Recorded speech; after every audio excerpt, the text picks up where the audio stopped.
어쩌면 오늘이 오래도록 기억에 남겠지. 몇 달 전 강과 함께 차를 타고 신림동을 지날 일이 있었다. 전철역 사거리를 지날 때 차창에 바짝 붙어 하나, 둘, 셋 하고 스치는 골목들을 세어보았다. 그새 많은 것이 사라지고 새로 생겨났지만 네 번째 골목 익숙한 기울기에 오르막만은 알아볼 수 있었다. 여기다! 편의점 사이길로 올라갔잖아. 신림동에 살던 건 대학생활 마지막 학기에 친구와 투룸을 얻었을 때니까 대략 13년 전쯤. 강과 연애를 시작한 지도 얼마 안 됐을 때였다. 추억이 서린 동네를 지나니 괜히 애틋한 마음이 들어 근처에 차를 세우고 한번 옛집을 찾아 걸어보기로 했다. 익숙한 골목으로 들어서긴 했는데 벽돌색 다세대 주택은 다 거기서 거기 같았고 그 사이 신축 건물로 바뀐 데도 많아 자신이 없어졌다. 주소는 진작 까먹었는데 그래도 혼자가 아니라서 2인분의 기억을 끌어올 수 있었다. 집 앞에 바로 가파른 오르막이 있었고 마당엔 감나무가 있었잖아. 아, 그 오르막으로 맨날 야식 배달 오토바이가 다녀서 제대로 자질 못했어. 그런 얘기를 나누면서 기억을 되짚어가다가 우린 동시에 서로의 얼굴을 돌아보았다. 이 집이었다. 감나무가 있는 집, 오르막 옆에 있는 집. 그 사이 나이를 먹어 더 낡아버린 건물 앞에 서니 묘한 기분이 들었다. 여기 101호였지. 계단 반층을 올라가서 문을 열면 조금 들떠 있어서 밟을 때마다 소리가 나던 노란 장판과 오래된 싱크대가 있었다. 내 것이 아니기에 뭐 어떻게 더 바꿔볼 생각도 하지 않고 살았던 집. 지금 들어가 보면 좁을 텐데 그땐 처음 얻은 투룸이라 집이 넓어졌다고 좋아했었지. 이 집에서 우린 연애도 하고 공부도 하고 웃기도 하고 울기도 하고 숱한 일을 겪었다.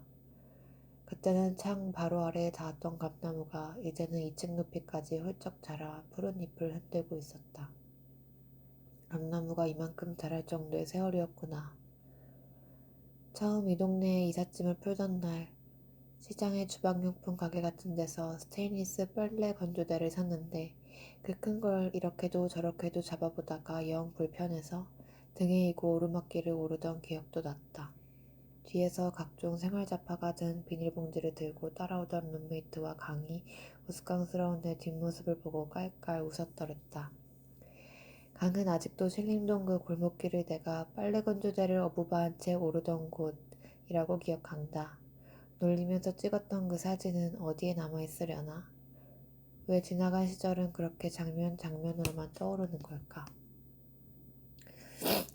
강이 내 등에 업힌 빨래 건조대를 기억하는 것처럼 나도 기억한 장면이 하나 있다. 이사한 지 얼마 안 된 나를 위해 강이 어디선가 중고 청소기를 구해왔던 기억. 당시 강은 비노라는 50cc 스쿠터를 타고 다녔다. 중고 판매자로부터 청소기를 넘겨받은 강은 이걸 어떻게 신림동까지 들고 가나 고민하다가 나 좀 천잰데 하는 생각에 이르렀다. 커다란 백팩에 청소기 몸체를 넣고 가방에 들어가지 않는 호스와 헤드 부분은 삐죽이 꽂은 채로 정릉에서부터 신림까지 1시간을 달렸다. 현관문을 열었을 때 밤바람에 양볼이 빨개진 강이 의기양양한 얼굴로 등딱지를 보여주었다. 보자마자 난 닌자 거북이가 생각났다. 고마운데 웃기고 웃긴데 애틋해서 그 후로도 유선 청소기만 보면 닌자 거북이라고 생각했던 기억이 난다. 그 세월이 흐르는 동안 우리에게 이런저런 일이 일어나고 내가 강에게 화를 내거나 서운해질 때면 친구 Y는 자신이 보지도 않은 이 장면을 되짚으며 늘 말하곤 했다. 그래도 걔는 그런 애잖아. 나도 안다. 강은 그런 애였다. 가진 게 없어도 다정이 많았던 애. 빗소리를 좋아하는 나를 위해 비가 오면 자다가도 엄지발가락으로 창문을 조금 열어두던 애. 어느 밤인가 신림역 앞 포도물 건물 화단에 앉아 나눠 먹던 김밥 같은 것도 생각난다. 왜 식당에 들어가지 않고 그런 데서 김밥을 먹었는지는 모르겠지만 어쨌든 그런 밤도 있었다. 그때 나는 감기에서 막 나아가던 중이었다. 강이 김밥을 먹는 내내 저녁에 김밥인 걸 미안해해서 더 기억이 난다. 자주 앉아있던 편의점 테라스 자리, 눈이 오면 내려갈 엄두가 나지 않던 가파른 골목, 강에 스쿠터를 타고 자주 한강을 건넜던 기억. 겨울에 스쿠터를 타고 집으로 돌아와 옷을 벗으면 칼바람을 맞은 무릎과 허벅지에 붉은 두드러기가 우수수 올라와 있던 것. 그게 꼭 그 시절의 우리 같았다. 나 괜찮은데, 안 추운데, 안 아픈데 하고 지나왔는데 막상 몸에 마음의 어딘가를 열어보면 다친 후 아문 흔적이 있던. 김밥으로 시절을 나누는 게 가능하다면 그때는 일반 김밥만 먹던 시절이었다. 다른 선택지는 없었던 시절. 아무리 많은 선택지가 나열되어 있어도 고를 수 있는 게 거기까지였던 시절. 생일이면 크림 파스타를 좋아하던 강을 위해 프리모 바치오 바치라는 레스토랑에 가서 파스타를 먹었다. 기념일이니까 하는 마음으로 가능했던 최대의 사치였다. 나중에 돈 벌면 어떤 레스토랑에 앉아있을까 상상해보려 했지만 겪지 못한 걸 구체적으로 상상하기란 어려웠다. 그 무렵 소개팅을 하고 돌아온 구 룸메이트는 전화를 해서 이렇게 말했다. 내가 파스타를 먹을지 리조또를 먹을지 고민하니까 그 오빠가 2개 다 시키면 되죠. 10,000원 남겨요 이러는 거야. 그런 얘기를 무슨 비밀 얘기처럼 속삭였고 대박 하면서 놀라던 시절이었다. 소개팅 남은 자신이 고른 피자까지 무려 3개의 메인 메뉴를 테이블에 펼쳐놓고 웃었다. 친구는 그 직장인 오빠와 사귀기 시작했다.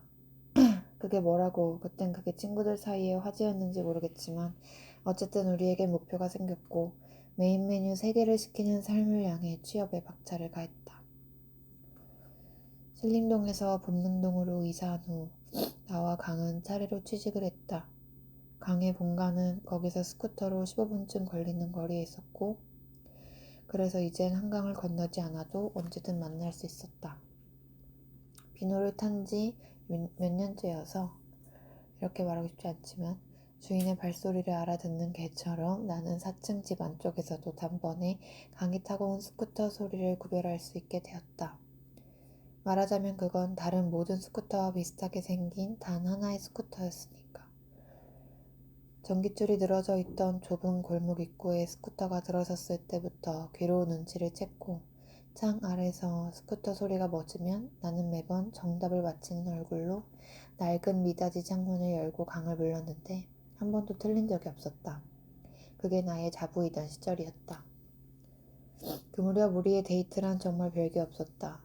누가 간판에 적힌 한글 서체 느낌을 더 잘 살려서 읽나 내기하며 모르는 동네 걷기. 산책하면서 개천 옆에 있는 빌라들 중 나중에 살고 싶은 곳을 골라보기. 동네에서 어떻게든 둘이 5m 정도 벌려 설 수 있는 공터를 찾아내어 배드민턴 치기. 치다가 나뭇가지 위에 걸려버린 셔틀콕을 향해 채 집어던지기. 그러다 채가 한입 베어문 호빵면처럼 찌그러진 것을 보며 슬퍼하기 등 시시한 일들만 하는 것 같은데 시간이 너무 잘 갔고 웃다가 헤어지면 젊은 날의 불안함은 뒤로하고 사는 게 안심이 됐다. 자취방을 분리형 원룸으로 옮겼을 때 강과 나는 그 공간은 아님만으로 기뻐했다. 이제 찌개 냄새가 옷에 배지 않을 거야. 그 집 주방 겸 거실은 정말 좁았다. 어느 날은 취사를 누른 밥솥이 방바닥에 있다는 걸 깜빡 잊고서 청소를 하다 앉는 자세를 취했고 마침 밥솥이 그때 증기를 뿜기 시작했고 증기가 나오는 구멍 위에 앉은 나는 허벅지 뒤쪽에 500원짜리 3개만한 화상을 입었다. 아프고 쓰라린 와중에도 밥솥에 앉아 궁둥이에 구멍이 나다니 이게 무슨 일인가 싶어 웃음이 터졌다. 아는 사람은 알 것이다. 아픈데 웃길 때가 진짜 짜증난다. 우는 것도 웃는 것도 아닌 모양새를 나는 울숨이라고 불렀는데 그때 바로 울숨을 터뜨렸다. 그 후 2주간 엎드린 채 자야 했다. 흉터는 2년도 넘게 간 것 같다. 강과 나는 그 흉터를 볼 때마다 밥솥을 떠올렸다. 밥솥 입장에서는 저기 잠깐만 하며 머리 위로 2 손을 든 채 나를 맞고 싶지 않았을까. 흉터를 보며 우리는 다음번엔 꼭 밥솥에 대지 않는 더 넓은 집으로 이사가자고 약속했다. 그 사건 때문만은 아니지만 강이 취직하고 2년쯤 후 내가 살던 월세방의 두 번째 만기가 돌아오면서 우린 전셋집을 구할 마음을 먹게 됐다. 양가에는 어차피 같이 지내는 시간이 많은데 월세도 아까우니 함께 전셋집을 구하겠다는 가벼운 통보를 했는데 어른들은 그게 우리가 결혼하겠다는 말인 줄 알고 상견례 준비를 했다. 그게 아니라 라고 말할 타이밍을 놓쳤을 땐 결혼식장에 들어서고 있었다. 그렇게 우리는 32에 결혼을 했다. 한 번은 강과 내가 26부터 만났다는 얘기를 들은 후배가 말한 적 있다. 그 어렸던 시절의 기억을 공유하고 있으니 얼마나 좋으냐고. 그런가? 1년 뒤에 내가 뭐가 되어 있을지, 뭐가 되어 있거나 할지 전혀 모르겠고 잔고가 10,000원이 안 돼 출금을 못했다는 말은 애인 앞에서도 할 수 없고 그런데 일단 오늘 만나니 또 반갑네 하며 하루를 보내던 어설프고 촌스럽던 시절에 서로가 곁에 있었다. 한쪽이 잊어도 대신 기억해줄 수 있는 시간들이 그런 식으로 쌓였다. 가끔 옛날 사진을 들춰보면 동글뱅이 안경을 쓰고 이상한 티셔츠를 입고 있는 강이 너무 촌스러워서 내가 이런 애를 좋아했다고? 내가? 싶어지지만 그때가 좋았다는 말은 함께 기억해줄 사람이 있을 때 성립되는 말 같기도 하다. 지나간 시절이 대화 속에서 매번 새로워질 때 그 시간을 추억이라 부르는지도. 이제 우리는 회사를 10년 넘게 다닌 어엿한 사회인이다. 메인 메뉴 3개를 시킬 수는 있지만 다 먹기엔 소화력이 약해진 나이가 되었다. 요즘엔 가격을 보고 망설이다가 무언가를 과감히 사버리거나 기념일을 맞아 먹는데 이 정도로 돈을 써도 되나 싶은 것을 먹을 때 서로에게 이런 농담을 건넨다. 야, 출세했다. 팔꿈치로 쿡 찌르듯이 하는 말. 꺼내놓고 같이 웃는 말. 졸업반일 때부터 각자 직장을 갖는 모습을 또 각자 결혼하는 모습을 보면서 우리는 여기까지 왔다.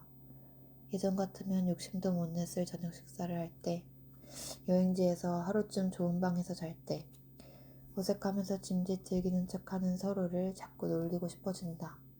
내가 이런 걸 누려도 되는 걸까? 좋은 게 내 몫이 아니라고 생각하거나 좋으면 동시에 불안해지는 습성이 있는 내게 강은 배를 두드리며 말한다.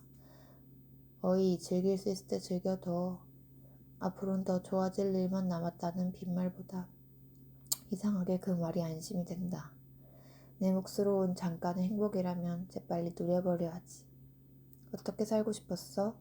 물어보면 지금 사는 삶의 그 어느 것도 구체적으로 떠올린 적은 없는데 그 시절 우리가 이루고 싶었던 것은 이미 다 이룬 것 같은 기분이 든다. 언젠가 강이 말한 적 있다. 돈을 벌고 난 후로 선택지가 많아졌다고. 망설이거나 포기하게 되는 것들이 줄어든다고. 일반 김밥의 시절은 가고 키토 김밥의 시대가 온 것인가 속으로 중얼거리다 그게 지금으로도 충분하지 않느냐는 말이란 걸 알아듣는다. 이걸로 됐다고 여길 때마다 우리가 자주 하는 말 충분해처럼 그건 이렇게도 들린다. 우리가 무엇이면 충분했던 사람들이었는지 잊지 말자고. 가난이 우리를 정말 가난하게 만들지는 않았던 것처럼 불행이 우리를 정말 불행하게 만들지는 않았던 것처럼. 그렇게 생각하다 보면 멀리서 오는 파도를 보며 서로 손깍지를 끼고 서 있는 기분이 든다. 저 파도가 얼마나 커질지, 실은 발 앞에 닿아서 부서져 버릴지 알 수 없지만 손을 놓지 않고 또렷이 앞을 보는 기분. 괜찮겠지? 그럼 신림동 갯집을 찾아갈 때처럼 2인분의 기억과 용기가 함께한다면 분명 길을 찾아낼 수 있을 것 같다.